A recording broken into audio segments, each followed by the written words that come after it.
과학과 관련된 이슈를 전략적으로 커뮤니케이션 하는 법이라고 이해를 하고 준비를 했습니다. 강의 내용이 크게 세 부분으로 나뉘어져 있을 텐데요. 하나는 하나의 학문 분야라고 얘기해도 될 텐데, 그런 분야로서의 과학 커뮤니케이션에 대해서 얘기를 안 드릴 수 없으니 조금 이야기를 드릴 거고요.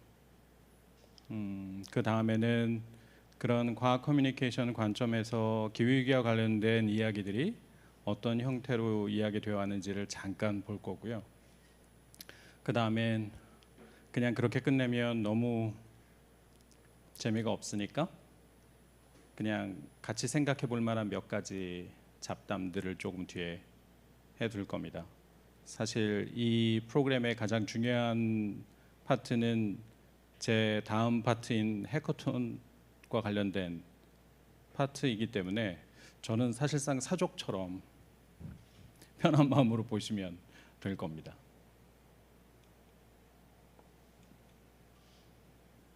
혹시 이 사진 보신 적이 있으신가요?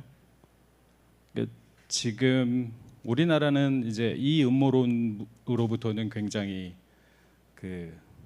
떨어져 있는데, 영국을 비롯한 중남미 쪽에는 굉장히 크게 문제가 됐었고 되고 있는 이야기 중에 하나예요.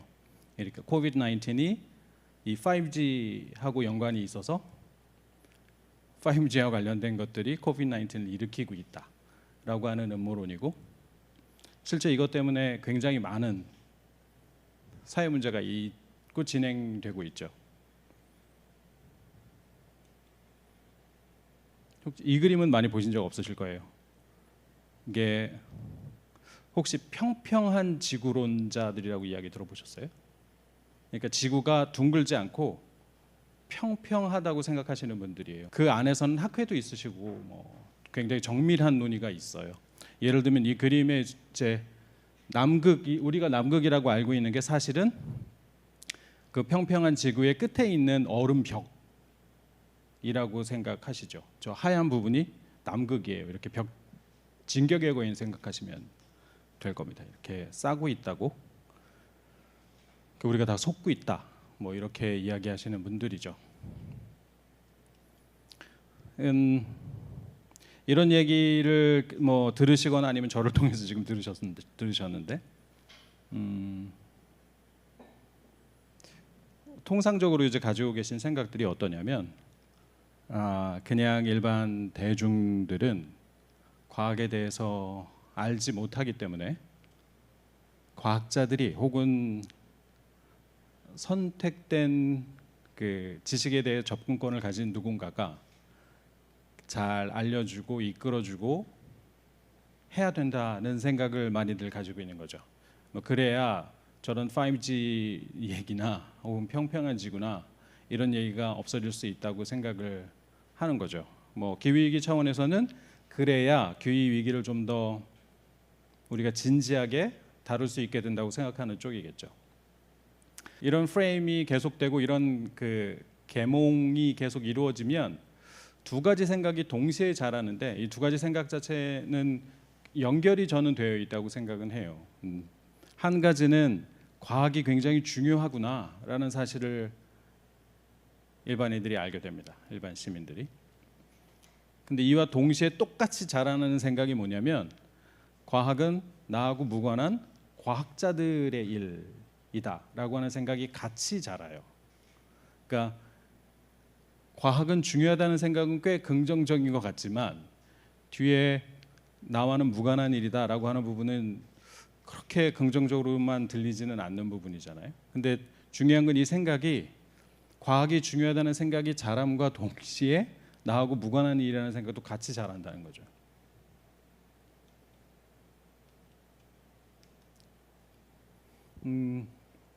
이런 입장을 과학 커뮤니케이션이라는 걸 연구하는 분들 안에서는 결핍 모형이라고 불러왔어요. 말 그대로 이 결핍이란 말이 좀 어렵긴 하지만, 그리고 그 안에 결핍 모형이라는 걸 요약하기 쉬운 일은 아니지만, 얘기하자면 이 모형 안에서는 과학은 대단히 보편적이고 확실한 지식들로 구성되어 있고 과학자들은 그 지식을 중심으로 일사불란하게 연구 활동을 하고 있다라는 생각, 그리고 대중은 과학적인 지식이 없다, 비어 있다. 이들에게 과학 지식을 교육해야 좀 더 합리적으로 행동할 수 있게 될 거다라고 하는 아이디어죠. 이게 굉장히 많이 공유되고 있는, 굉장히 많은 분들이 가지고 있는 생각에 이렇게 스며들어 있는 아이디어들이에요, 사실은.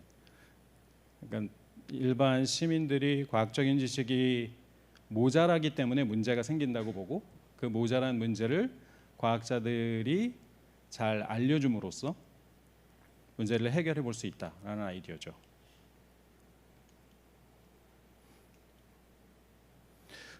그런데 이게 1980년대, 7, 80년대를 거치면서 몇 가지 이슈들을 맞닥뜨리게 되죠.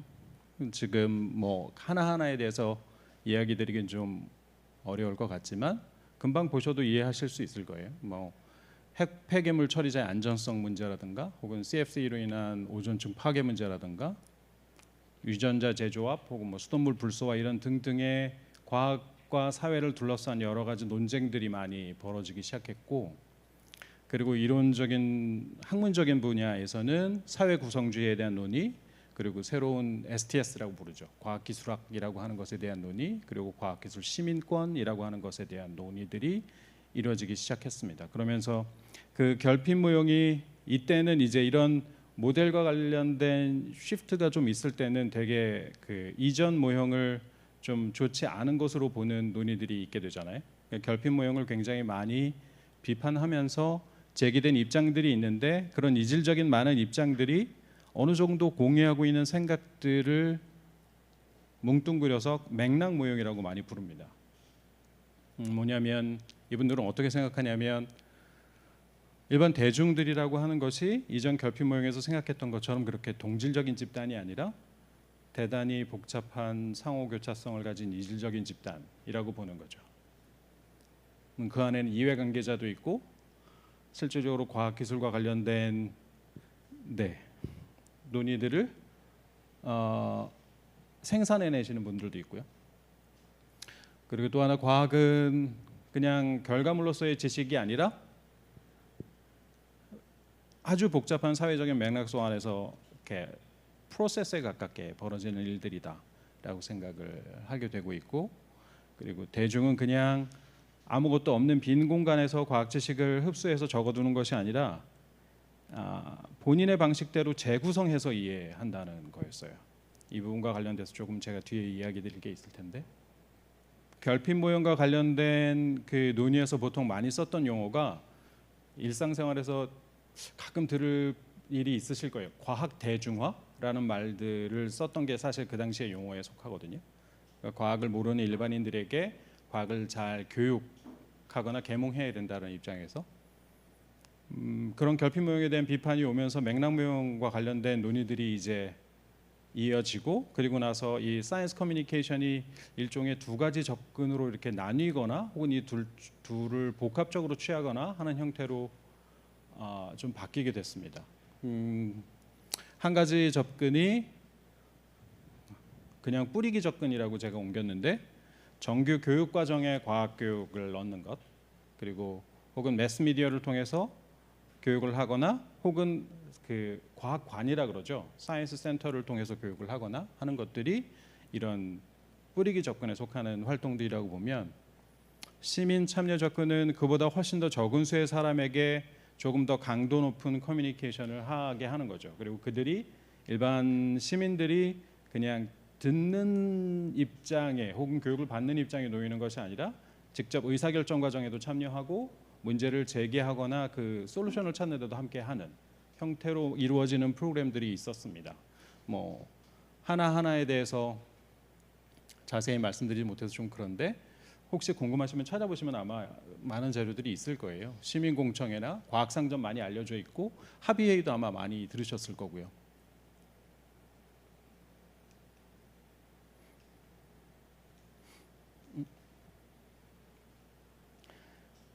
사실은 제가 더 많이 드리고 싶은 이야기는 커뮤니케이션에 대한 이야기예요. 그러니까 정확히 얘기하면 사람들이 흔히 홍보나 마케팅이나 아니면 브랜딩이라고 부르거나 하는 활동들인데 저는 개인적으로 전략적 커뮤니케이션이라는 말을 선호합니다. 그 이야기를 좀 더 드리고 싶은데 그런 이야기를 드리면 시간 배분이 거의 어려울 것 같아서 그런 이야기를 이 강의 자료 안에 많이 포함은 못 시켰어요. 그래도 드리고 싶은 말씀이 몇 가지 있어서 그것만 포함시켰는데 통상적으로 설득하는 과정이 이 안에 어떻게든 포함이 될 건데 그 설득 커뮤니케이션에 대해서 많이 그냥 가지고 있는 생각 중에 하나가 이런 생각입니다. 나는 필요하다고 생각하는데 혹은 내가 속한 집단이나 단체는 필요하다고 생각하는데 사람들은 그러니까 일반 사람들은 그다지 필요하다고 생각하지 않는 변화가 일어나도록 굉장히 힘을 많이 쓰는 일이라는 생각을 보통 설득에 대해서 많이 가지고 있어요. 그러니까 뭐 통념 같은 거죠. 근데 이게 굉장히 오래된 정인데 설득은 사실은 그렇지는 않다는 거죠. 제가 내린 정의는 아니고 설득 커뮤니케이션과 관련된 거의 교과서적인 정인데 사람들이 가지고 있는 우선순위 혹은 최대 관심사 안에서 내가 필요하다고 생각하는 일들 혹은 변화가 일어나도록 독려하는 기술 같은 거라는 거죠. 출발점이 좀 많이 달라지죠. 내가 필요한 것에서 출발하는 커뮤니케이션이 아니라 사람들이 우선순위를 두고 관심 있어 하는 것부터 출발하는 게 커뮤니케이션의 출발이라는 셈이죠. 그러니까 기후위기와 관련된 활동들이 굉장히 다급하고 그래야만 하는 아주 큰 명분 같은 것이 있기 때문에 본의 아니게 앞에 접근을 취하게 마음도 굉장히 급하고 취하게 되는 경우들이 많습니다. 그러니까 사람들이 관심을 가지고 있고 그들이 뭐에 우선순위를 두고 있는지를 고려하기보다는 우리가 필요하다고 하는 변화를 어떻게 하면 좀 더 빨리 일어나도록 할 수 있을까를 자꾸 조급하니까 생각하게 되죠. 그리고 또 한 가지는 이 맥락 모형보다는 자꾸 결핍 모형에 가까운 프레임을 가지고 생각을 해요. 사람들이 기후위기를 좀 알았으면 좋겠는데 왜 이렇게 모를까? 왜 이렇게 중요하다고 생각하지 않을까라고 생각을 하고 더 많은 정보가 그들에게 주어지면 그들이 더 합리적인 판단을 내릴 수 있을 거라고 기대하는 거죠. 그런데 앞서 맥락 모형에서 이미 그런 결핍 모형에 지적했던 것처럼 대중들은 대단히 이질적으로 구성되어 있고 정보가 전달된다고 하더라도 그 이야기를 그냥 그대로 받아들이는 수동적으로 받아들이는 존재가 아니라 매우 적극적으로 재해석해서 받아들여요. 아주 많은 부분을 재구성해서 받아들입니다. 그래서 사실은 앞서 5G와 관련된 부분들 이야기나 혹은 평평한 지구와 관련된 논의가 굉장히 생명력 있게 이어져 올 수 있는 이유가 바로 그런 거죠. 그들이 우리가 쉽게 생각하기에 덜 지적이거나 뭔가 문제가 있는 사람들이어서가 아니라 대중들이 과학 지식을 해석하는 데 과정에 대단히 적극적으로 참여하고 있다는 일종의 반증 같은 거라고 저는 생각해요. 그러니까 처음 그려봐야 될 다이어그램은 내가 혹은 우리가 필요하다고 생각하는 변화와 사람들의 우선순위 사이에 어떤 형태의 관계가 있는지를 보는 게 일단 중요한 일입니다. 그리고 그들 간의 관계를 이런 형태로 뭐 벤 다이어그램 같은 걸 이용해서 그려보시거나 분석하시는 것도 괜찮겠죠. 과학 커뮤니케이션 쪽에서 제가 이야기 드리려고 했었던 건 이게 학문 분야고 이걸 전공하시는 분들도 있기 때문에 굉장히 많은 논의가 있지만 초기에 결핍 모형에서 맥락 모형으로 이게 뭐 이행됐다고 보기는 어렵습니다. 왜냐하면 지금도 많은 결핍 모형에 기반한 프로그램들이 많거든요. 굉장히 많이 있거든요. 그리고 그게 꼭 잘못된 건 아닙니다. 근데 다른 가정에 의지해서 일을 하고 있을 뿐인 거죠. 둘이 혼재되어 있는데 기후위기 커뮤니케이션도 과학적인 지식과 굉장히 중요한 연관성을 가지고 있기 때문에 이런 과학 커뮤니케이션 안에 이런 컨텍스트를 이해를 하고 접하셔야 좀 다양한 면을 보고 커뮤니케이션을 접근할 수 있지 않을까라는 생각이 들어서 앞에 이야기를 좀 드렸습니다. 제가 기후위기와 관련된 커뮤니케이션에 관심을 꽤 오래 가지고 있었던 주된 이유는 사실은 이거였는데요. 굉장히 많은 사람들이 굉장히 열심히 활동을 하고 있는데 뭔가 변화가 일어나지 않는다라는 생각이 저한테는 계속 있었습니다. 이게 제 질문인데 여태까지 해왔던 방식대로 더 잘하고 더 열심히 하면 그러면 이 문제가 해결될 수 있는 문제 혹은 우리가 문제가 아니라면 우리가 대응할 수 있는 사안인가? 그래서 먼저 많이 얘기되는 기후위기와 관련된 사람들의 인식 이야기를 좀 볼 거예요. 우리나라 데이터는 뒤에 볼 거고요. 일단 종단적으로 트래킹이 잘 돼 있는 미국의 경우를 보겠습니다. 지금 보시는 게 저 청록색 그래프가 이제 이 질문에서는 지구 온난화로 표현이 되어 있습니다. 지구 온난화가 일어나고 있다, 벌어지고 있다라고 믿는 사람들의 비율이고, 밑에 검은색 그래프는 일어나지 않고 있다라고 생각하는 사람들의 비율입니다.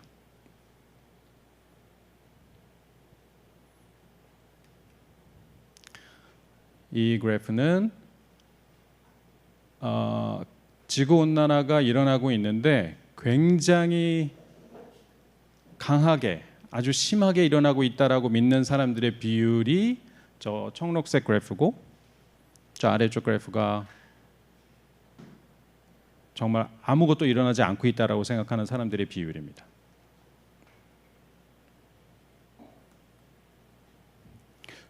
혹시 이 그래프를 보고 어떤 걸 느끼셨는지 모르겠는데, 이전 데이터도 사실은 저는 보고 있었는데 굉장히 많은 일이 벌어진 것 치고는 뭔가 극적인 변화나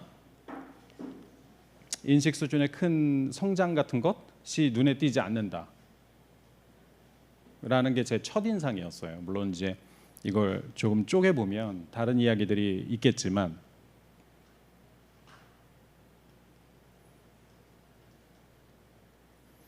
그래서 Climate Change is Real이라는 미국의 그룹에서는 이런 신문 광고도 했었습니다. 전체적으로 너무 긴 이야기일 것 같아서 그냥 요약을 좀 해 본 건데요.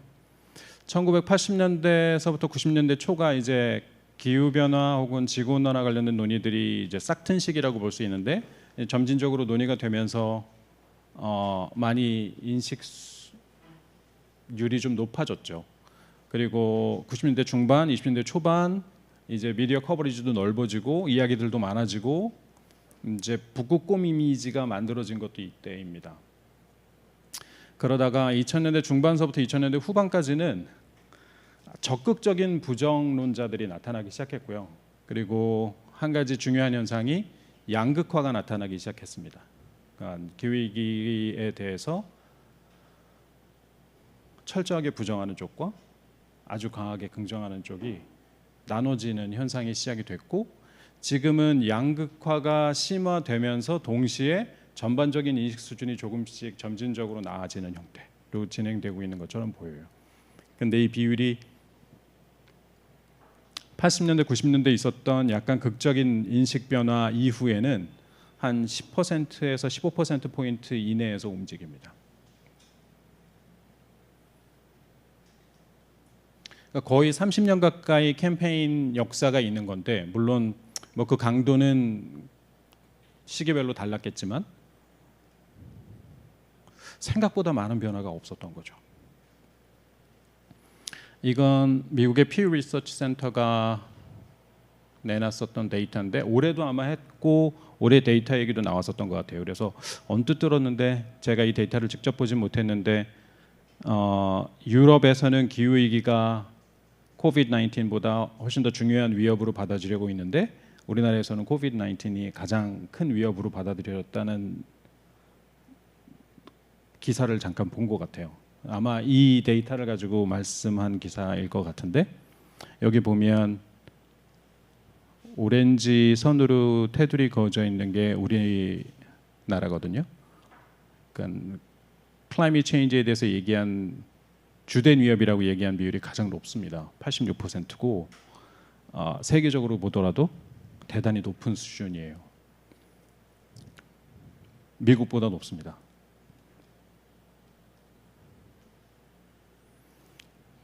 이 이야기는 그냥 양극화와 관련된 그래프라고 보시면 될 것 같아요. 맨 위에 미국의 경우를 보시면 가장 극적으로 보실 수 있을 텐데 공화당원이거나 혹은 공화당을 지지하는 사람들이 붉은색으로 되어 있고 민주당원이거나 혹은 민주당을 지지하는 사람들이 파란색으로 되어 있는 겁니다.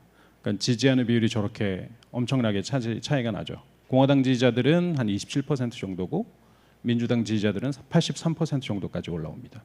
이게 근데 미국에서만 벌어지는 일이 아니라 유럽에서도 정도만 달랐지 양극화가 굉장히 심화되고 있는 중이에요. 더 저 간격이 넓어지고 있습니다.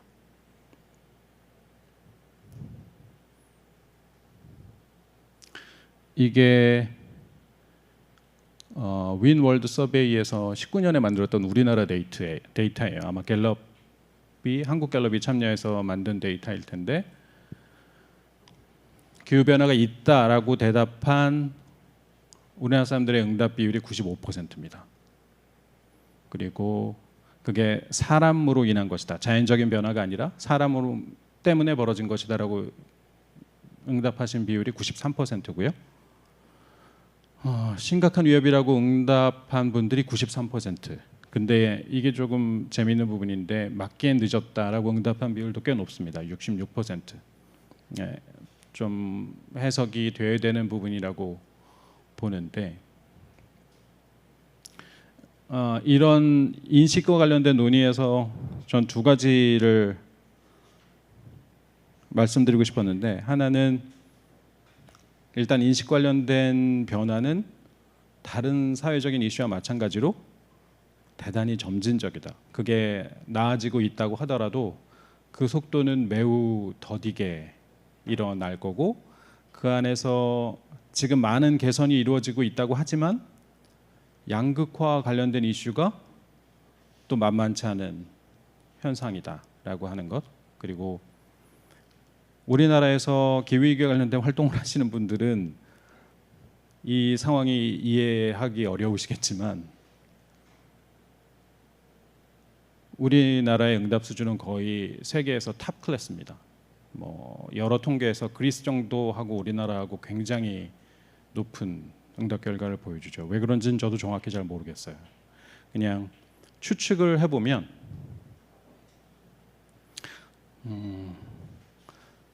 앞서 회의론이 불거지던 시절이 있었다고 말씀을 드렸는데 그 회의론과 관련된 논의가 그렇게 가혹하게 지나지 않았던 것 같아요. 우리나라에서는 그 회의론과 관련된 논의들이 그렇게 적극적으로 논의되거나 혹은 알려지지 않았었던 것 같고 그리고 아직은 양극화가 거의 시작되지 않았다고 볼 정도로 진영화되어 있지 않습니다. 이게 우리나라의 특징적인 현상인 것 같아요. 그리고 기후위기와 관련된 이슈들이 굉장히 다양한 이후에 좀 말씀드릴 텐데 다양한 구체적인 서사로 다가간 적이 아직 별로 없다라고 하는 게 한 가지 있고요. 뭐 최근으로 보자면 툰베리 정도 이야기가 많이 알려져 있는 거지만 그 이전에 북극곰과 관련된 이미지를 빼고는 그렇게 대표적으로 커뮤니케이션된 사례들이 잘 없다는 거죠. 저는 이걸 그래도 긍정적으로 보고 싶은 게 일단 기본적으로 우리나라의 시민들은 준비되어 있다고 봐야 된다고 저는 생각합니다. 그러니까 이걸 부정적으로 보거나 이중적이라고 하거나 그렇게 해석할 여지들은 근거는 잘 없어 보여요. 제가 보기엔.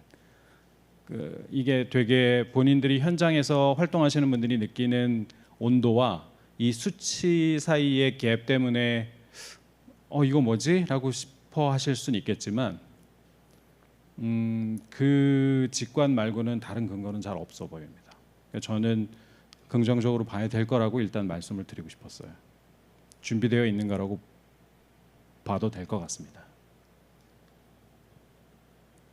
이제 뒤에 말씀을 더 드릴 테지만 미리 이야기를 이 대목에서 좀 드리고 싶었던 게, 지금 보고 계시는 이미지 혹시 이게 뭔지 아시나요? 이게 망그로브입니다. 망그로브라는 나무고 주로 열대나 아열대의 바닷가에 민물하고 바닷물이 만나는 사이에 바닷물 쪽에 많이 자라는 나무예요. 통상적으로 우리가 그 섬이 있으면 논리적으로 어떻게 생각을 하게 되냐면, 땅이 있고 대지가 있고 그 대지가 뭐 아주 비옥하진 않더라도 나무가 자랄 영양분을 제공해 줘서 그 위에서 나무가 자란다고 생각하게 되잖아요. 근데 이 망그로브는 사실 그렇게 출발하지 않아요. 이 씨앗, 뭐 좀 특이한 면이 되게 많은 식물이지만, 그러니까 씨앗이 붙어 있는 상태에서도 씨앗 자체가 성장을 해서 이제 물에 떨어지거든요. 물에 빠져도 이제 떠다니죠. 그걸 뭐 종들에 따라서 좀 다르지만 1년 이상 떠다니는 종도 있어요. 떠다니다가 아주 작은 뻘을 만나면 거기서부터 위로 솟아 올라갑니다. 그래서 지금 보시는 것처럼 저렇게 가지와 뿌리를 저런 형태로 맺고요. 옆에 가지들과 적극적으로 얽혀져요. 그러면서 떠다니는 부유물들이나 해초나 흙을 잡아냅니다. 그래서 저 경우가 많이 진전이 되면 망그로브 아일랜드라고 섬이 하나 만들어져요. 그러니까 땅이 있고 그 위에 나무가 자란 게 아니라 나무들이 있어서 그 나무들이 얽혀 있는 그 특징적인 생태가 흙과 이런 토양들을 잡아내는 거죠. 뭐 해초나 이런 걸 잡아내서 섬을 만드는 거죠. 그러니까 저는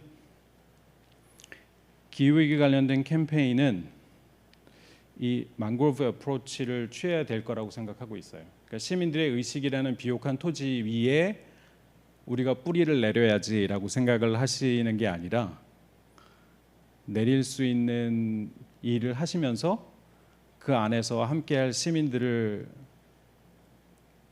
규합해 나가시는 게, 결합해 나가시는 방식으로, 그러니까 일반적으로 육지에 있는 다른 나무들과 다른 전략을 취하는 형태로 캠페인이나 커뮤니케이션 전략들이 짜여져야 되는 거 아닌가라는 생각을 가지고 있습니다. 그래서 그 시민들은 준비되어 있다고 제가 말씀드린 거예요. 그러니까 그런 활동들을 가지고 나가실 때 처음에는 좀 헛헛하겠지만 이 망그로브의 뿌리 구조는 숨 쉴 수 있는 구조로 만들어져 있거든요.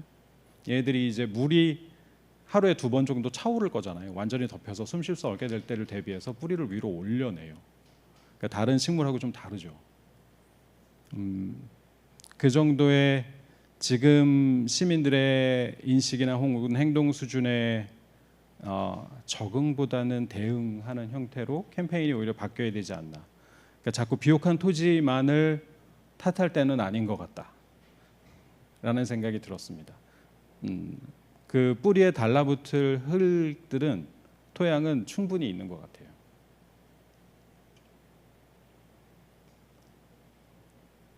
지금 기후에 관련된 뭐 캠페인들이나 커뮤니케이션들은 어떻게 이루어지고 있는지 안 볼 수가 없으니까 그래도 조금 제가 이걸 다 안다고 할 수는 없는데요.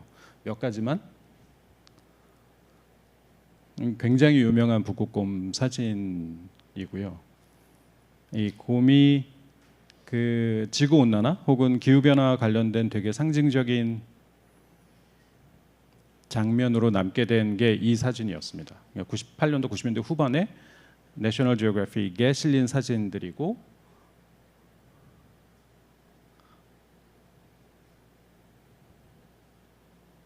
이 사진도 마찬가지거든요. 여러분들이 많이 이제 보시는. 근데 이게 굉장히 좋은 전략이고, 여전히 북극곰과 관련된, 북극곰을 일종의 이제 아이콘화해서 커뮤니케이션, 시각적으로 커뮤니케이션하는 경우 굉장히 많고, 그게 굉장히 효과적이라고 생각하는 분들이 여전히 있는데, 이제 앞서 이야기를 과학 커뮤니케이션 관점에서 조금 보면 문제점들이 적지는 않다는 거죠. 첫 번째는 이게 사람의 일이 아니라 동물들의 일인 것처럼 기후 위기를 비치게 한다는 거죠. 근데 무엇보다도 기후 위기는 사실은 사람들의 일입니다. 그리고 우리나라 일이 아닌 것처럼 저 먼 북극에서 벌어지고 있는 일처럼 느껴지게 할 수가 있겠죠. 그리고 우리 인류가 하나가 돼서 단일한 문제를 다루고 있다라는 착각 같은 걸 준다고 생각합니다. 기후위기는 사실은 국가별로 굉장히 다른 맥락 혹은 다른 대응 안에서 다루어지고 있죠. 그러니까 하나의 문제를 다루고 있는 게 아니라 굉장히 많은 복합적인 문제들을, 이직적인 문제들을 각기 대응하고 있는 상황인데 하나의 문제가 거기 있는 것처럼 보이게 한다는 면에서 조금 문제가 있다고 생각이 되고, 또 하나는 시혜적인 관점이 좀 동원된다는 거죠. 뭐 멸종 위기인 동물들 살립시다 이렇게 논의가 나간다면 사실 기후위기와 관련된 문제는 그렇게 시혜적인 사건도 아니거든요.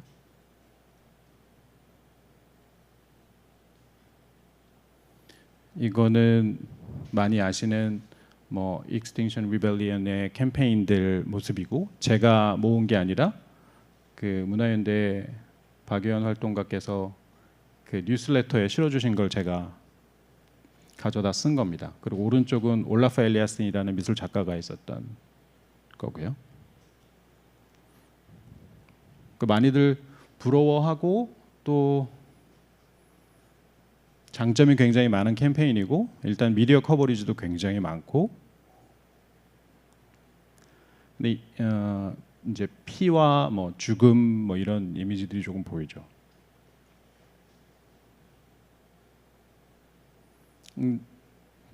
제가 저 캠페인들을 어떻게 비판하겠어요. 그러긴 어려울 것 같고요. 크리틱은 어려울 것 같고. 근데 한 가지 저한테 이제 좀 의문으로 남았던 건, 언론이 좋아할 만한 문장과 이미지를 생산해내는데 저런 캠페인들이 너무 지나치게 몰두하는 것 아닌가. 특히 레거시 미디어들에 실리기 위해서 너무 그들의 관심사 중심으로 캠페인을 디자인하고 있는 거 아닌가라는 생각이 들었고, 그 언론사들이 좋아하는 말과 이미지가 반드시 시민들과 우리가 함께 하는데 도움이 되는 말과 이미지와 같을까라는 의문이 있었고, 저는 아닌 경우들이 꽤 있다고 생각을 합니다. 그 뒤에 이제 프레임과 관련된 논의를 조금 드릴 텐데,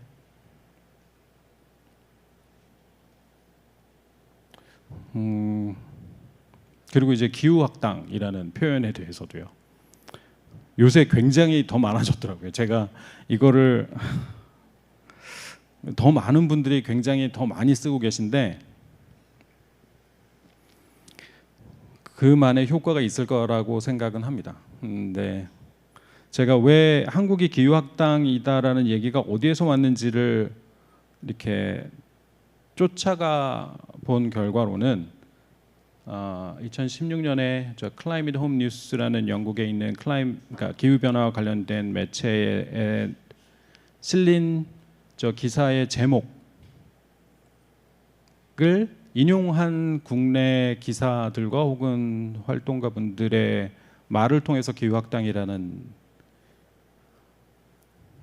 말이 시작된 것 같아요. 그리고 사실 저 기사 안에는 기후학당이라는 표현은 없습니다.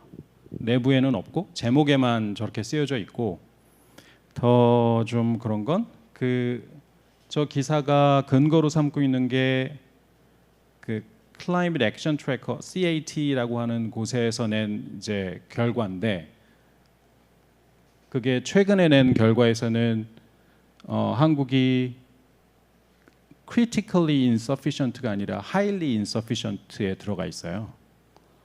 요즘 그럼 좀 기후에 좀 덜 악당이 된 거라고 봐야 되나? 뭐 이런 쪼잔한 생각이 들면서 이 표현이라고 하는 걸 삼은 기사들이 굉장히 많아요. 그 굉장히 좋은 제 기준에 굉장히 좋은 기사라고 생각하는 기사들도 이제 저 말을 많이 쓰죠. 근데 저 기후 악당이라는 말을 국가 단위로 사용하는 게 얼마나 효과적인 전략일까? 이거는 좀 저는 의심해 봐야 되지 않을까라는 생각을 했었습니다. 차라리 이렇게 구체적인 산업 것들이나 분야를 지목하는 방법이 오히려 나을 것 같은데 국가 단위보다는요. 불필요한 이후 논쟁들이나 오해가 생길 수 있다고 저는 생각해요. 국가 단위로 이제 이 기후학당 얘기를 하다 보면 이거는 아까 언론의 경우와 좀 비슷한데 정책 관계자들을 자극할 수 있는 표현과 그 시민들을 흔들 수 있는 메시지 사이를 좀 착각한 것 혹은 오해한 것 아닐까. 그러니까 정책 관계자들을 흔들 수 있는 말과 이미지가 시민들 또한 움직일 수 있다고 잘못 생각하는 것 아닐까. 전 그 둘이 꼭 같지는 않을 수 있다고 생각이 들었어요. 기후학당이라는 표현은 어떤 긍정적인 변화를 이끌어내기엔 대단히 무력한 표현이 아닐까라는 생각을 개인적으로는 하고 있습니다. 그 이유가 뭐냐면 이런 그냥 많이들 이야기하죠. 이제는 제가 뭐 이론적으로 설명을 안 해도 될 것 같은 표현인 게 프레임이라고 하는 것.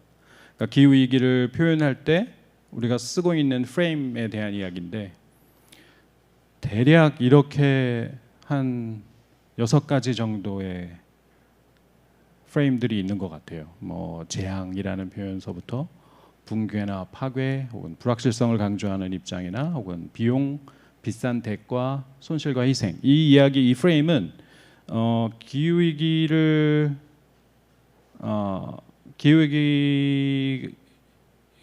적극적으로 대응을 해야 된다는 쪽이나 혹은 기후 위기를 부정하는 쪽이나 마찬가지로 이런 프레임 안에서 움직입니다. 근데 저는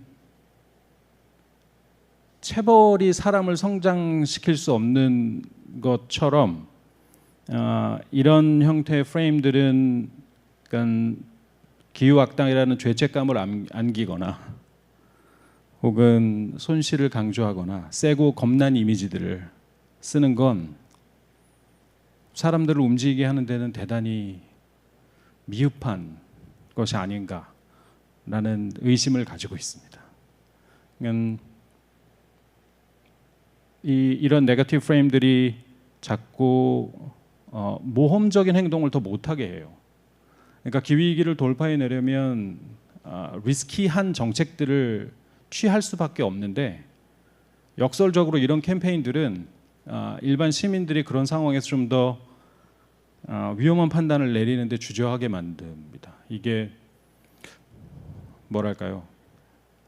사람을 잘 모르고 커뮤니케이션에서 생기는 문제라고 저는 생각해요. 다른 프레임으로 기후위기를 볼 수 있어야 된다고 생각하고 제가 생각하는 대안적인 것들은 뭐 안전 혹은 건강 혹은 보험, 기회, 대비 이런 프레임으로 바꿔갈 수 있는 부분들이 충분히 있을 거라고 생각을 하고 제가 재밌게 보는 건 최근 많이 논의되고 있는 그린 뉴딜 같은 경우에 쓰는 언어가 이런 프레임에 대단히 가까운 언어들을 쓰고 있다는 어서 굉장히 반가웠습니다. 예를 들면 보험 관련된 부분들은 기후위기와 관련돼서 사람들이 지불해야 될 것들이 꽤 많거든요. 그러니까 예를 들면 전기료는 비싸질 수밖에 없겠죠. 비싸져야 되고. 근데 예를 들어서 그런 자료들을 혹은 뭐 캐치프레이즈나 슬로건 같은 걸 만들거나 혹은 뭐 설득하는 로직을 만들 때 우리나라의 일반적인 그 가구별 보험 가입률 같은 데이터를 소개하고 뭐 자동차 같은 보험도 괜찮겠죠. 사고 확률이 뭐 0.025%다라고 하는데 뭐 내는 보험료는 대략 얼마라고 이야기할 수 있죠. 기후 위기는 100%잖아요. 내는 돈은 0원인 거죠. 이런 형태로 우리가 실제 당면하고 있는 위험에 대해서 어떤 그 보험과 관련된 안전을 마련하기 위한 적극적인 행동을 하고 있는지를 보여주는 프레임이 저는 가능하다고 봐요. 그런 형태로 새로운 언어들을 좀 만들어야 되지 않나. 제가 다 준비해서 만들지는 못하겠죠. 이건 제안 드리는 거겠죠. 좀 변화를 꾀해서 실제 사람들이 액션을 취할 수 있는 형태로 말과 이미지들을 좀 바꿔가야 되지 않나 라는 생각입니다. 그리고 이제 제가 하고 있는 몇 가지 고민들을 좀 같이 나눌 거예요. 사실은 이 얘기만 해도 오늘 끝인 건데, 그 유명한 말이죠. 그 과학자의 목소리에 귀 기울여라라고 툰베리가 말했고, 저는 그 이 의미를 알겠습니다. 그러니까 IPCC의 보고서 안에 다 있다. 뭐 그런 취지로 이야기한 거겠죠. 근데 사실 생각해 보면 그 과학자의 목소리 같은 그런 단일한 형태의 과학자의 목소리 같은 건 사실은 없죠. 네, 물론 굉장히 많은 수의 기후과학자들이나 관련 연구자들이 동의하고 있는 건 분명하고, 이런 정도의 동의를 이끌어낸 과학적인 합의가 사실 거의 보기 어려울 정도로 있었던 건 분명한데, 그럼에도 불구하고 그 통일되고 일사불란한 과학자의 목소리 같은 건 실제 과학의 이미지하고는 조금 다른, 그건 뒤에 나올 불확실성과 관련된 부분이기도 한데, 그러니까 시간적으로는 굉장히 지연되고 개념적으로는 엄청나게 복잡하고 예측도 불확실하고 잘 지각되지 않는 부분이죠. 이게 대단히 어려운 이슈예요. 그러니까 인류가 정말 강자 중에 강자를 만난 거죠. 여태까지 인류가 맞닥뜨린 문제 중에 이런 류의 문제는 없었던 것 같아요.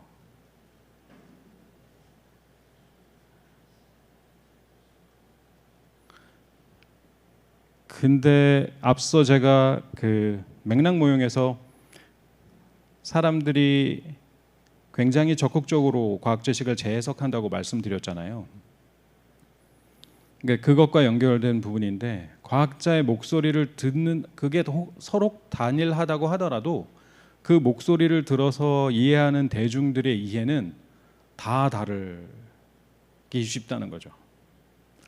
그게 그런 이유가 가장 바탕에는 우리가 태어나서 얼마 안 돼서, 그러니까 뭐 수개월 돼서 혹은 어떤 연구에 의하면 뭐 며칠 정도 지나면 갖게 되는 지식 중에 하나가, 갖게 되는 이론 중에 하나가 민간 물리학, 약간 물리적인 것들이 어떻게 운동을 하는구나라는 것과 관련된 직관들을 굉장히 빨리 발달시킵니다. 그리고 그 다음에는 이게 민간이란 말이 부정적으로 쓰여서 번역어가 썩 좋지는 않은데 다들 이 번역을 쓰고 계셔서 folk biology라 해서 생명인 것과 생명이 아닌 것 구분할 수 있게 되고, 생명을 가진 것들은 대략 어떤 식으로 움직이는 것인가에 대한 직관을 가지게 되고요.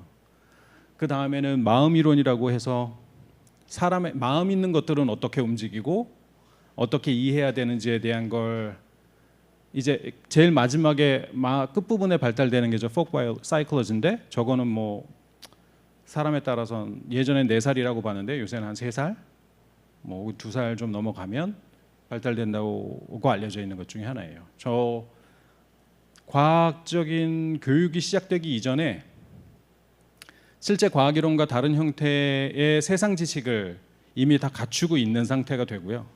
그 다음에 교육과정 안에 들어가더라도 사람의 마음이 가진 저런 몇 가지 특징들이 있습니다. 인지적인 특징에서는 복잡하거나 복합적인 정보나 혹은 불확실성을 잘 핸들링을 못해요. 합리적으로 잘, 우리가 아는 합리성 안에서 핸들링 잘 못하고, 확률도 굉장히 체계적으로 오지각하고, 이제 디스카운팅이라 그래서 장기적인 것보다는 단기적인 것에 자꾸 초점을 맞추게 되어 있습니다. 마음이 설계되어 있는 방식이. 그리고 중요하거나 옳은 개념보다는 쉽게 머리에 떠올리는 개념 중심으로 생각을 하는 경향이 있고요. 이것과 연관되어 있는 게 기후 위기라고 우리가 얘기를 해도 기상과 관련된 경험들이 주로 떠올려지게 되어 있어요. 정서적인 측면에서는 이게 좀 전 되게 중요하다고 보는데, 너무 별게 아니면 긴급성이 떨어지게 되고요. 너무 놀랍고 무서우면 방어적인 반응을 보이게 돼요. 그러니까 이 기후위기에 관련된 캠페인은 균형을 잡아야 되는 거죠. 이 사이에서 기계적인 균형을 잡아야 되는 게 아니라 굉장히 동적으로 균형을 잡아 나가야 될 필요가 있다고 생각합니다. 그래서 커뮤니케이션 상으로는 좀 어려움이 있는 거 아닐까라는 생각을 했었고요. 그리고 사실의 거부나 혹은 메신저에 대한 불신, 사는 방식에 대한 이념적 지지, 이게 이제 뭐 시스템 저스티피케이션이라고 부르는데, 이게 이제 앞서 보여드렸던 5G나 아니면 평평한 지구론자들 이야기에 나오는 거겠죠. 그리고 또 깊숙하게 자리 잡고 있는 게 경제적이거나 혹은 사회적인 이익과 관련된 부분들이 같이 개입되게 되어 있고, 사회적인 부분에서는 이 collective ignorance라고 많이 알고 계실 텐데, 응급 상황에서 집단이 놓이게 되면 오히려 행동이 잘 안 일어나는 거. 그래서 보통 아마 CPR 매뉴얼에 보면 119에 전화를 해주세요라는 얘기를 할 때 그냥 소리치게 되어 있는 게 아니라 누군가를 지목을 해서 얘기를 하라고 얘기를 하는 이유가 바로 이 현상 때문에 그렇거든요. 굉장히 많은 사람들이 보고 있어도 안 한다는 거죠. 움직이지 않는다는 거죠. 그리고 이게 이제 대세가 돼가고 있는데, 기후변화 입장을 현재 굉장히 잘 예측해 주는 변수는 예전에는 교육 수준이었거든요. 지금은 정치적인 입장이 됐어요. 앞서 말씀드렸던 양극화 관련된 이슈들 때문인데, 우리나라는 어떻게 될지는 잘 모르겠습니다. 현재로서는 양극화 관련된 부분들은 뭐 관찰되지는 않는데, 이 이슈가 커지면 분명히 어떤 형태로건 자리 잡게 될 건데, 그걸 어떻게 대처해 나가고 그걸 미연에 방지할지에 대한 생각도 해봐야 될 거라는 생각이 들어요. 이런 것 때문에 지금 기후위기와 관련된 사실들, 과학적인 사실들이나 위기를 알리려고 하셔도 이 안에서, 그리고 이제 각자의 경험들이 저 위에 쌓이게 되면 굉장히 다른 이해들이 만들어지고 다른 판단들이 만들어질 수밖에 없는 거죠. 그러니까 과학자의 목소리에 귀 기울인다고 해서 해결될 문제가 이건 결핍 모형에 의해서 툰베리도 아마 그런 생각을 하고 있는 거 아닌가라는 생각이 들었습니다. 몹시 어려운 문제. 이 이야기는 앞에 보여드렸던 이야기를 어느 정도 좀 신빙성을 실어주기 위해서 보여드리는 예인데, 많이 보신 착시실 거예요. 그러니까 지금 저 A하고 B가 여러분들이 보시기에는 명백히 다른 색일 텐데 물리적으로는 같은 색이죠. 물리적으로는 같은 색이에요. 이 착시를 처음 보시는 분들이, 그래서 이게 이 컨텍스트를 가리면 너무 이렇게 가리면 또 이렇게 보이네요. 저 바를 사실은 제가 옮겨서 이렇게 두게 되면 A하고 B는 같은 색이에요. 저걸 옮겨서 두게 되거나 혹은 A, B 컨텍스트를 이렇게 가려서 보면 두 개가 같은 색깔이라는 걸 보시게 되거든요. 보실 수 있어요. 그러면 이제 아시게 되죠. 저 둘이 사실은 물리적으로는 같은 색이구나, 이렇게 생각하실 수 있어요. 근데 우리 눈에, 우리 경험에는 다른 색이죠.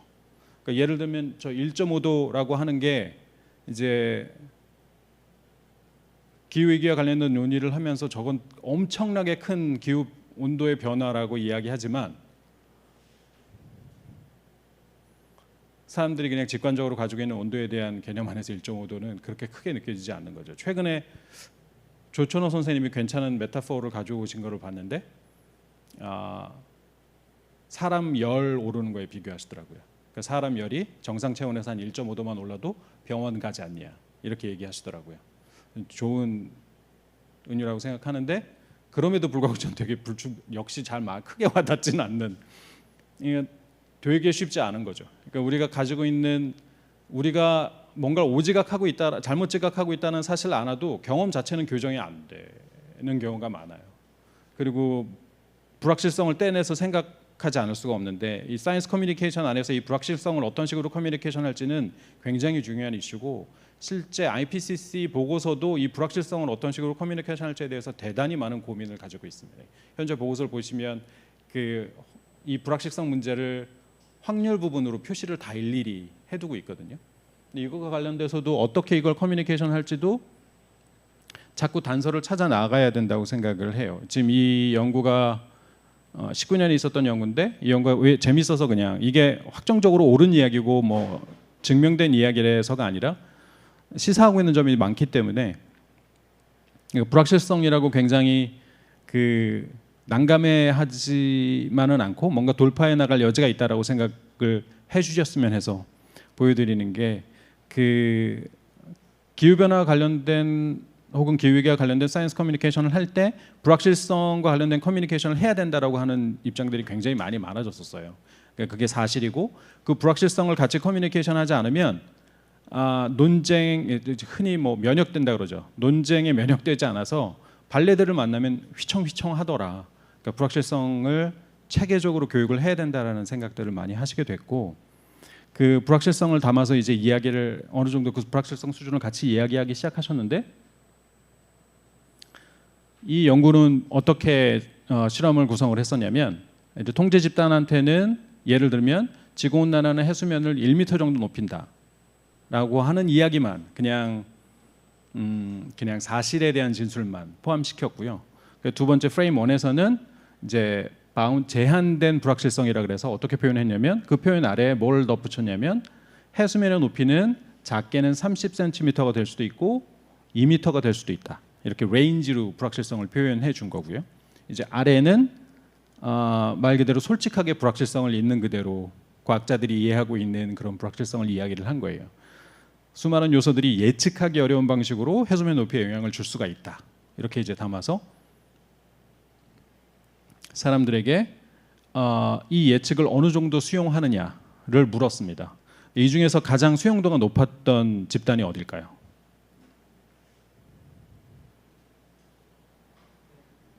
네, 프레임 1이 가장 높았어요. 그리고 그 다음이 통제 집단이었고 그 다음이 프레임 2였습니다. 그러니까 불확실성, 과학자들 입장에서 이런 불확실성을 커뮤니케이션하는 게 굉장히 중요하다고 생각을 해서 불확실성과 관련된 이야기들, 정보를 담기 시작했는데, 그걸 담는 게 능사는 아니라는 거죠. 그걸 어떤 형태로 담을 것이냐, 어떤 형태로 커뮤니케이션 할 것이냐는 다른 문제다라는 걸 보여주는 예여서 보여드리고 싶었습니다. 기후위기와 관련된 우리나라의 캠페인들이나 커뮤니케이션 노력들에 좀 제가 많이 아쉬웠던 건 바로 이 부분입니다. 그러니까 앞서 북극곰 이야기를 할 때 단일한 문제가 있는 것과 같은 착각을 준다고 말씀을 드렸는데, 이 위기서사는 굉장히 다양할 수밖에 없거든요. 그러니까 최근에 있었던 기후변화의 증인들이라고 하는 기사가 정말 잘 이 예를 보여주실 것 같아요. 뭐 더 많은 그런 다양성을 가진 모두가 가지고 있는 위기서사라고 하는 게 기록되고 창작될 필요가 있다. 그리고 그걸 기반으로 해서 커뮤니케이션 하기 위한 컨텐츠들이 이제 만들어질 수 있을 거다라는 생각이 있습니다. 그리고 그 망그로브 아까 이야기를 드렸는데, 통상적인 캠페인 전략은 시민들로부터 지지를 획득해서 그 힘을 가지고 의사결정을 하는, 정책과 관련된 의사결정을 하는 쪽이나 혹은 산업계에 다가간다는 게 통상적인 캠페인 방향이라면, 저는 굳이 시민의 지지에 목매지 않고 급진적이고 과격하더라도 효과적으로 정부나 국회나 산업계를 타격할 수 있으면 함께할 시민들은 얼마든지 모을 수 있다.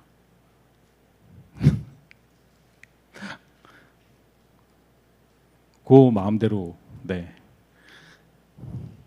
그러니까 저는 시민들의 지지라고 하는 게 굉장히 중요한 기반이지만, 그 중요한 기반이라고 하는 걸 고민할 수 있는 타임 프레임이 다른 사회 운동하고 기후 위기가 다르기 때문에 그 접근으로 가면 어렵다고 생각을 하는 쪽입니다. 그러니까 뭐 페미니즘 진영의 운동도 엄청난 역사를 가지고 있잖아요. 근데 기후 위기를 그런 타임 프레임 가지고 그런 전략을 가지고 싸울 수가 없는, 저희는 길어야 10년 안에 뭔가 끝을 봐야 되기 때문에 그 뒤를 넘어가면 그 뒤는 뭐 없거든요. 그 뒤는 이제 적응 혹은과 관련된 많은 노력들이 더 많이 이어져야 되겠지만, 접근을 이렇게 해봐야 되지 않을까라는 생각이 들었고, 그래서 찾아보게 된 게 딥 캔버싱이라고 하는 캠페인 방법론이었습니다. 이게 테드 톡에도 있을 거고요. 저 데이브 플레이셔라는 사람이 직접 이야기한 게 아마 있을 거예요. 검색해 보시면. 그래서 쉽게 접하실 수 있을 겁니다. 이 사람이 그러니까 캔버싱이라고 하는 것부터 먼저 말씀을 드려야겠네요. 저도 잘 몰랐는데 우리나라 같은 경우에는 선거 캠페인 때 이 캔버싱이 금지되어 있죠. 그러니까 캔버싱이 뭐냐면 가가호호 방문해서 지지를 호소하는 거예요. 그러니까 집집마다 선거운동원이 방문을 해가면서. 근데 우리나라는 이게 금지되어 있지만 영국이나 미국은 이 캔버싱이라고 하는 게 실제 캠페인 방법론으로 굉장히 중요하게 자리 잡고 있죠. 근데 왜 이걸 딥하다고 이 플라이셔가 생각해냈냐면 통상적인 캔버싱은 한 3분에서 5분 정도 이루어집니다. 그래서 의견을 설문하듯이 묻고 그리고 그 이야기를 듣고 스크립트대로 캠페인 메시지를 주고 끝나는 거예요. 그게 통상적인 캔버싱 방법인데 이게 왜 딥하다고 했냐면 길게는 20분에서 30분 정도 이야기를 하는데 내 이야기를 먼저 하는 것이 아니라 상대방 이야기를 듣는데 굉장히 많은 시간을 할애해요. 여기 절차를 보시면 먼저 출발하는 게 의제에 대해서 여기 이제 선거라면 유권자가 되겠죠.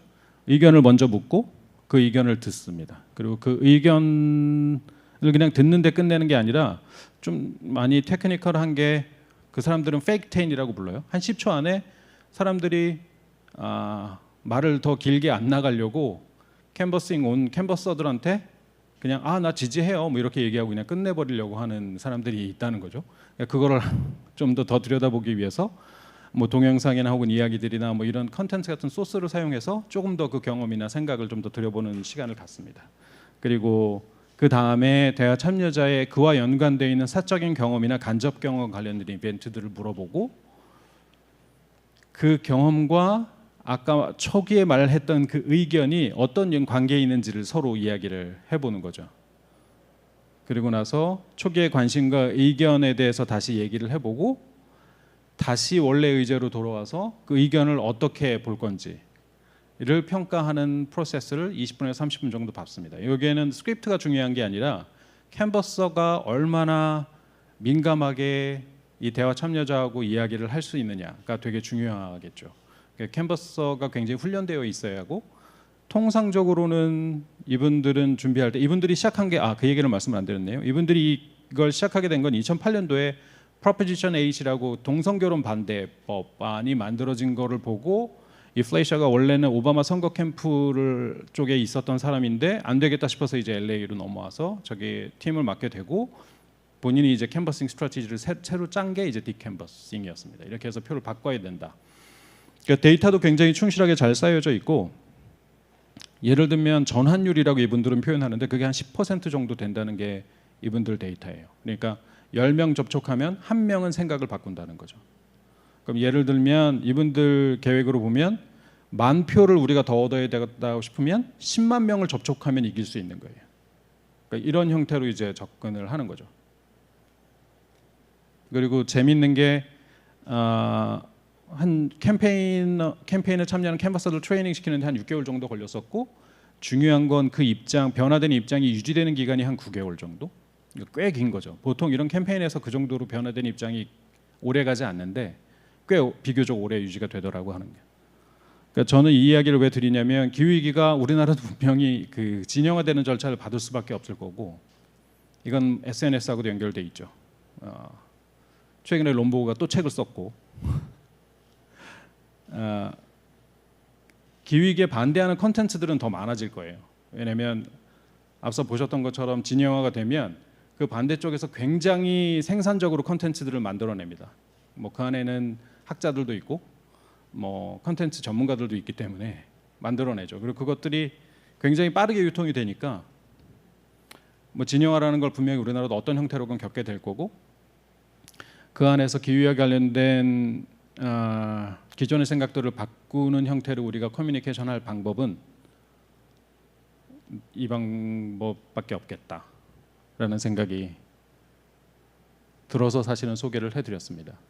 저렇게 가까워 방문을 하는 거고요. 최근에는 일종의 필드 리서치에서 연구를 해봤더니 다른 차별적인 의사결정에도 이런 딥 캔버싱이 꽤 편견들을 뚫고 나가더라라는 데이터들이 있었습니다.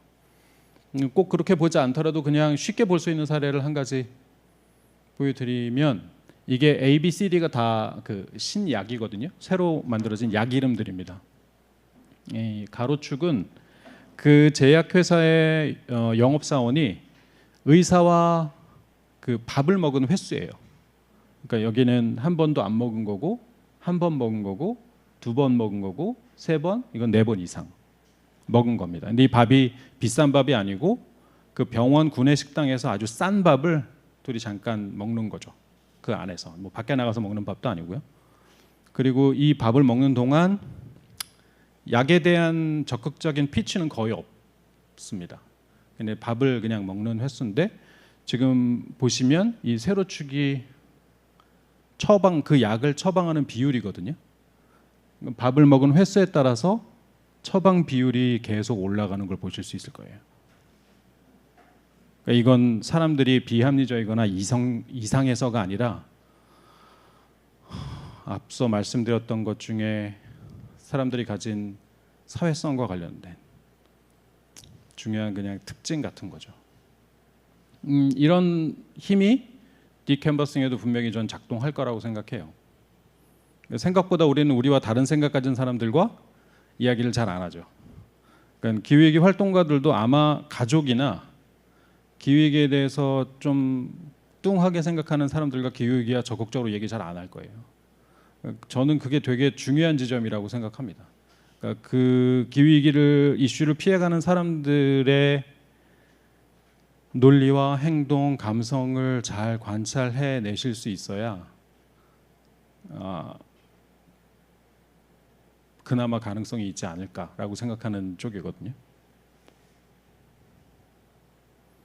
그냥 제가 생각해봤던 건 이 디캔버싱을 그냥 국회에 적용해서 국회의원들 하나하나를 일종의 300명으로 이루어진 마을이라고 생각하고 그 중에 법안이 통과되려면 몇 표가 필요한지 계산을 하고 몇 명을 설득하면 될지 계산을 한 뒤에 캔버서들을 투입해서 국회의원을 설득하는 형태로 캔버싱을 하는 게 어떨까, 뭐 이런 생각을 했었습니다.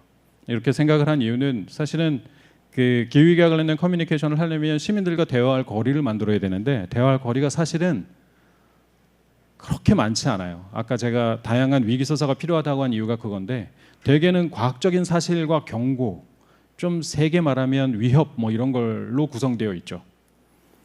이게 어느 정도 보다 보면 그 얘기가 다 그 얘기예요. 그러니까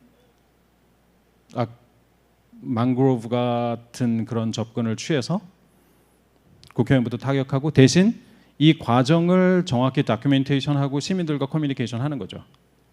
그 현장에 대한 동영상 클립들이나 있었던 이야기들이나 캔버서들이 겪은 경험에 대한 이야기들이나 뭐 사진이나 동영상들이 계속해서 컨텐츠로 시민들에게 유통이 되는 거죠. 그러니까 좀 거꾸로 캠페인을 디자인해야 되지 않나라는 생각에서 그냥 해본 생각입니다. 뭐 꿈 같은 얘기네요. 근데 저는 이거는 해보셨으면 좋겠어요. 기후 위기와 관련된 통합 뉴스룸을 만들어 보시는 걸 제안드리고 싶고, 이 안은 그 참여하고 있는 시민사회단체나 혹은 그 채널을 기부한 개인 유튜버들도 기부할 수 있겠죠. 그래서 이 기부된 SNS 채널들의 네트워크를 관리하고 그들을 동시화만 할 수 있으면 하나의 메시지가 모든 채널을 통해서 일관된 기간 동안 뿌려지는 형태로 운영될 수 있고, 그게 잘만 연대되면 작은 방송국과 같은 효과를 분명히 낼 수 있을 거라는 생각을 해요.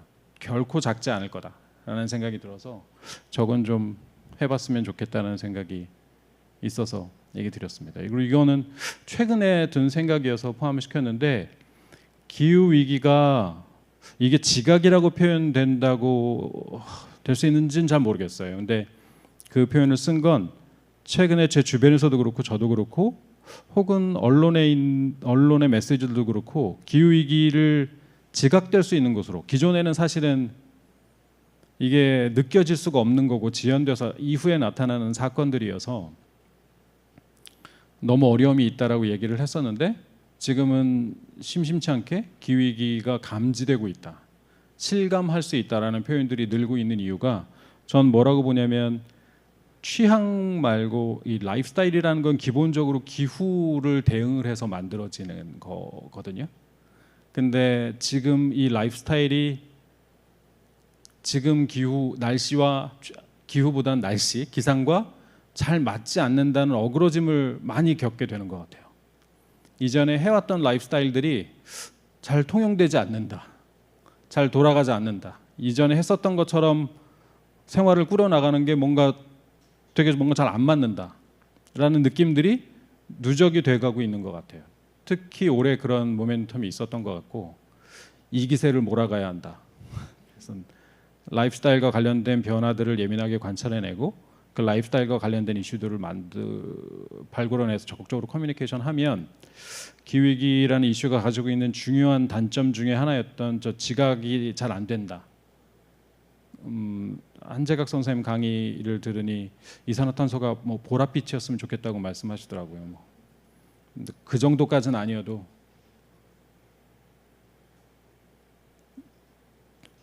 좋다고 얘기하기는 좀 그렇지만 느낄 수 있는 지경까지 오고 있는 것 같다.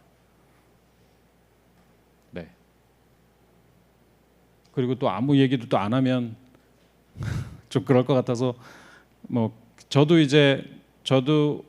논의하고 있는 해커톤에 참여할 수는 없겠지만 몇 가지 그냥 언뜻 저도 생각해 본 게 한전에 시위를 하신다는 생각이 든 거였습니다. 그러니까 시위 혹은 집회라는 것도 저는 커뮤니케이션 채널이고 인터페이스라고 생각해요. 그러니까 인터페이스를 어떻게 설계하느냐의 문제인데 기존의 집회 방식이라고 하는 건 너무 원사이드하다고 생각이 들었습니다. 그래서 그 자리에서 한전 사람들의 이야기를 좀 들을 수 있고 그 안에서 충돌이 되더라도 대화가 있을 수 있으면 좋겠다라는 생각이 들었고, 그게 꼭 딥 캔버싱까지는 가진 않더라도 그걸 대화적으로 구성하기에 좋은 포맷은 먹는 거라고 생각했어요. 그래서 아주 잘만 꾸며지면 뭐 캡코 다이너라고 해서 그럴듯한 식탁을 차릴 수 있겠죠. 대신 그 식탁을 차릴 때 예를 들면 그 기후위기의 증인들 안에 나오는 제주에 잡히고 있는 아열대 지역에서만 잡혔던 뭐 물고기들이나 그런 걸 요리해서 올릴 수 있겠죠. 그래서 기후 변화와 연관돼 있는 식재료들 중심으로 해서 밥상을 차려서 준다던가, 아니면 점심 시간에 오가는 물론 구내식당들 대부분 이용하겠지만 직원들을 상대로 해서 후식 같은 걸 나눠줄 수도 있다고 생각해요. 그리고 뭐 이제 이런 말들을 생각해 볼 수 있겠죠. 유치하지만 뭐 비효율적인 한전 생활을 지지한다라던가, 당신의 높은 고가가 당신 자녀가 감당할 재난이 된다. 뭐 이런, 이게 맞는 방식인지 모르겠어요. 언뜻 생각이 든 거예요. 예를 들면 이런 식으로 캠페인 할 수 있을 것 같고, 중요한 건 한전 임직원하고 실제 시위 나간 활동가들하고 대화가 있을 수 있으면 좋겠다. 그 대화를 이끌어내는 장치로 집회를 이용을 해야 되고, 그 안에서 뭐 소극적이라면 의견을 적을 수 있는 보드 같은 걸 둬도 되고, 집회와 함께 아니면 좀 다양한 커뮤니케이션 이벤트를 디자인해 볼 수 있다고 생각이 들었어요. 그러니까 거기서 논쟁적인 주장을 하고 거기에 대해서 이야기할 누군가 나와도 좋다라고 의자를 비워두고 누군가 앉는다면, 물론 회사에 지시해서 안 앉겠죠. 안 앉을 텐데 불 같으신 분은 혹시 저런 문구를 보면 앉으시려고 할지도 모르겠어요. 네, 그런 과정이 테이핑되고 뭐 컨텐츠라고 부르긴 좀 뭐하지만 시민들과 같이 나눠지고 들을 수 있으면 좋지 않을까, 뭐 그런 생각이었고, 그리고 이거는 제가 이 기업들 홈페이지를 보면서 놀란 건데, 그 본인들의 예를 들면 뭐 포스코나 한전이 그렇더라고요. 굉장히 홈페이지 내에 잘 만들어져 있는 본인들의 기후위기와 관련된 범죄 행위들을 정당화하는 논리가 굉장히 점잖게 아주 빼곡하게 컨텐츠가 만들어져 있더라고요. 그걸 보고 조금 놀랬고, 아주 불법적이지만 않다면 그런 것들에 대한 해킹이 가능하지 않을까. 그래서 기사가 됐건, 네, 정의로운 해커들이 모이면 뭐 크라이시스 해킹이라고 부를 수 있겠죠. 그래서 오게 될 위기를 해킹하는 형태의, 생각보다 많았습니다. 이게 고칠 것들이 굉장히 많아서 이걸 뭐 정정해 달라고 공식적으로 요청하는 방법은 너무 모범적이니까. 네, 제가 이런 얘기를 막 해도 되나요? 네. 네. 하면 어떨까? 뭐 이런 생각까지 해봤습니다. 네. 정말 중구난방이네요. 무슨 얘기를 했는지 모르겠는데 오늘 사실 드리고자 했던 얘기의 가장 중요한 부분은 망그로브 접근이라고 할 만한 거에 대한 거였어요. 그러니까 시민들의 인식 수준이 높지 않고 너무 차갑다라고 하는 것에 너무 기죽지 않으셔도 되지 않을까. 일단 저 설문 수치가 보여주는 건 뭐 그게 대단히 본인들의 생활 혹은 경험하고 괴리된 거라고 하더라도 굉장히 높은 응답을 보여주고 있으니 잘 대화할 수만 있다면 가능성은 굉장히 많이 열려 있지 않을까라는 생각이었고, 그래서 커뮤니케이션은 대단히 공격적이고 날카롭고 집중된 형태로 이루어져야 되는 거라고 생각이 들어요. 그러니까 그게 뭐 특정한 이슈에 특정한 상대면 더 좋겠죠. 그래서 끝까지 물고 늘어지는 형태로 커뮤니케이션이 이루어지고 그게 또 빠짐없이 컨텐츠화되는 형태로. 근데 별로 얘기를 하다 보니까 그렇게 좋은 얘기는 아니네요. 네, 너무 좀 여하튼 그렇게 지저분한 싸움을 해야 되지 않을까라는 생각이 들어서 장황한 말씀을 여기까지 드렸습니다. 제가 준비한 이야기는 여기까지고요. 고맙습니다.